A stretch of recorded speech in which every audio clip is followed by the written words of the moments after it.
Bogata berba ili žetva počinju sa prvim korakom, kvalitetnim zemljištem. Da biste to postigli, ne treba vam mnogo novca niti vremena.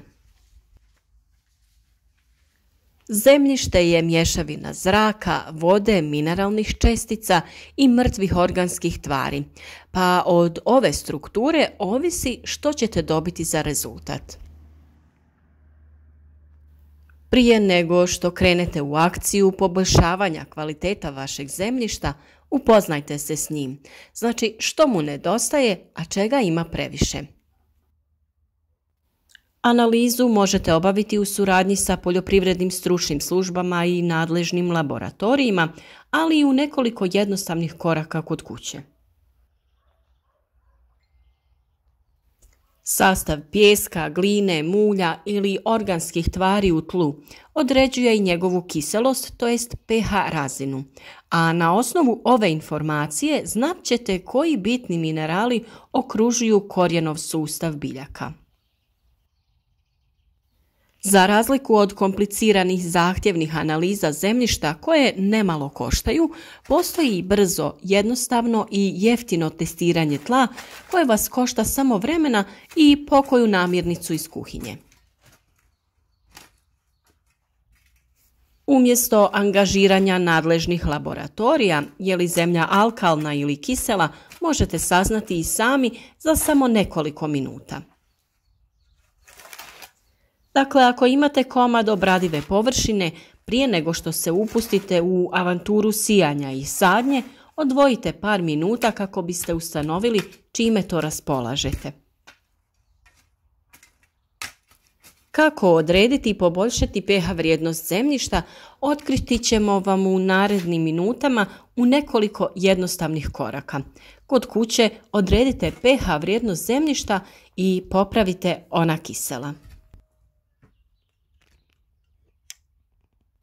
Ono što vam je potrebno za instant analizu tla su 2 tegle, malo octa običnog alkoholnog, soda bikarbona i naravno uzorak zemlje, te po potrebi još neki dio alata, možda neka čaša, kantica i nešto za miješanje.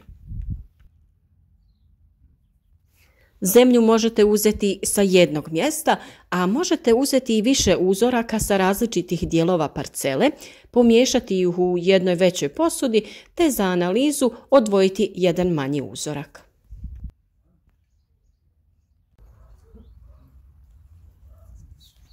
Ono što je potrebno uraditi je u običnu posudu ili teglu što imate pri ruci staviti uzorak zemlje. Nakon što ste nasuli do pola, dodajete alkoholni ocat i sve lijepo pomiješate. Koristit ćemo obični alkoholni ocat koji svako ima u svojoj kuhinji i dostupan je u bilo kojoj običnoj trgovini.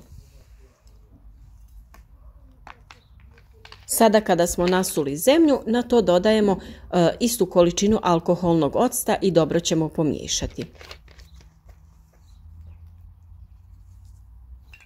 Ukoliko se ova smjesa pjeni, znači da zemljište ima visok alkalni sadržaj i da je pH ovog zemljišta iznad 7 do 8. Mi smo dobili blagu reakciju pjenjenja, tako da smatram da je naše zemljište negdje na granici alkalnog. U nastavku videa, nakon što odradimo još jednu vrstu analize, ćemo vam reći kako možete da popravite stanje vašeg zemljišta. Ukoliko u ovom testu nije došlo do reakcije, nije se stvorila pjena, postoji drugi način da testirate da vidite da li je vaše zemljište kiselo.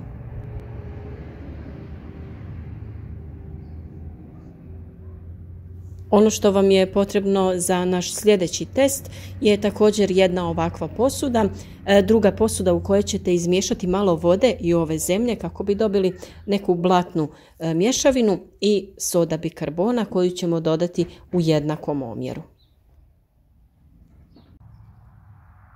U odvojenu posudu sa destiliranom vodom dodat ćemo malo zemlje, izmiješati i dobiti onako jednu srednje gustu mješavinu.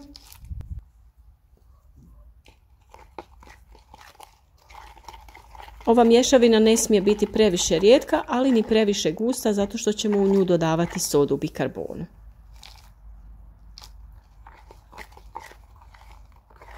Ovim jednostavnim testom možemo saznati da li je ovo zemljište kiselo ili nije.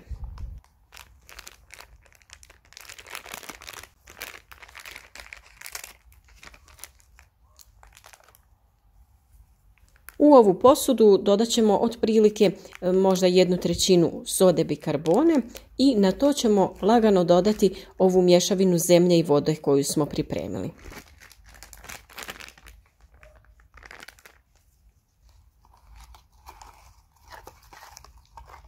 Kao i kod prvog eksperimenta, tako i u ovom slučaju došlo bi do pjenjenja ove mješavine ukoliko je zemlja kisela.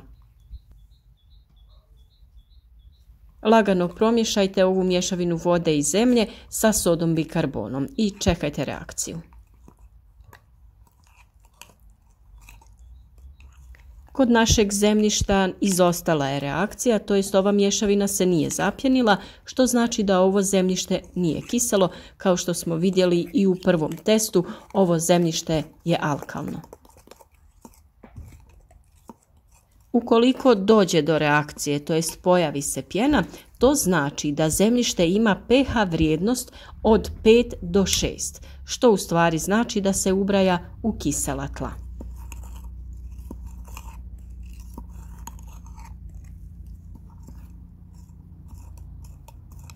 Ukoliko ni u jednom testu ni u drugom nije došlo do reakcije, to jest mješavina se nije zapjenila, vjerovatno se radi o izuzetno kvalitetnom zemljištu sa stabilnih pH 7. A sada ćemo da pričamo o tome kako možete promijeniti pH vašeg zemljišta. Ukoliko ste ovim testom utvrdili da je vaše zemljište kiselo, morate uzgajati samo biljke koje uspijevaju na takvom tlu ili naravno poduzeti korake kako bi se to promijenilo. Potrebno je dodati u sloj zemljišta organske tvari kao što su tresetna mahovina, malč od hrastovog lišća, kompost i iglice bora. Vaš cilj je da postignete pH od 6,5 do 6,8, ali taj posao može trajati čak i 2 sezone. Zemljišta koja imaju pH ispod 6,5 najčešće su vrlo kisela za većinu biljaka. U takvoj situaciji je potrebno koristiti vapno koje će osigurati dovoljno mangana. Vapno je potrebno dodavati nakon žetve ili berbe, kao priprema za sljedeću sezonu, jer mu je potrebno vrijeme da djeluje, a još brže će djelovati pepeo koji će osigurati i kalij. Evo i nekoliko načina kako možete povećati pH vrijednost vašeg tla. Ukoliko imate pjeskovita tla, primijenite oko 2 kg vapna na 100 kvadratnih metara. Ukoliko je tlo glineno, primijenite oko 4,5 kg vapna na 100 kvadratnih metara, a ukoliko se radi o ilovači, primijenite oko 4 kg vapna na 100 kvadratnih metara.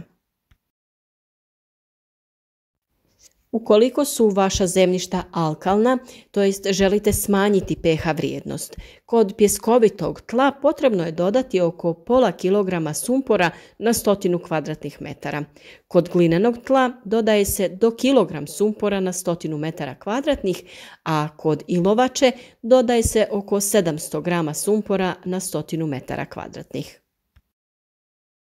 Kiselost tla je izuzetno velik problem ne samo za uzgoj biljaka, jer u kiseloj sredini dolazi do redukcije nitrata i nitrita, pa biljke teže iskorištavaju dušik koji pak štetno djeluje za zdravlje čovjeka.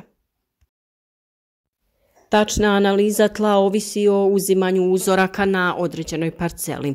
Uobičajeno je da se kod uzorkovanja velikih poljoprivrednih površina uzima uzorak po putanji zemljišnog slova duplo V koje pokriva cijelu površinu. Uzorci se ne bi smjeli uzimati u područjima koja su blizu živica, ispod drveća ili su uz zgrade. Uzorci se uzimaju na različitim dubinama, ovisno za koju se kulturu radi ta hemijska analiza. Za ratarske biljke dubina uzimanja uzorka je do 30 cm, a za višegodišnje kulture se kreće od 0 do 30 i od 30 do 60 cm dubine, to jest sa dvije različite dubine. Poljoprivredna tla sadrže različite količine kalcija koji u tlu ima dvostruku ulogu, kao kompleksni čimbenik plodnosti tla i kao biljno hranjivo. Kalcij je u tlu glavni neutralizator kiselosti, održava povoljnu reakciju tla, omogućava razvoj korisnih bakterija u tlu i potiskuje gljivice. Kalcijem održavamo povoljnu strukturu tla, indirektno poboljšavamo razgradnju organske tvari i aktiviramo druga hranjiva, a za biljku je važan i kao građevni element. Mjerenje i utvrđivanje pH vrijednosti zemljišta osim standardnog laboratorijskog načina moguće je utvrditi direktno u polju pomoću pH metra. Ovo su mjerači koji odmah određuju trenutne vrijednosti elektroprovodljivosti rastvora i sadržaja ukupno rastvorljivih soli u zemljištu. O temi šta je to pH vrijednost tla i kako uzeti prave uzorke za analizu smo već govorili i možete potražiti video na našem kanalu.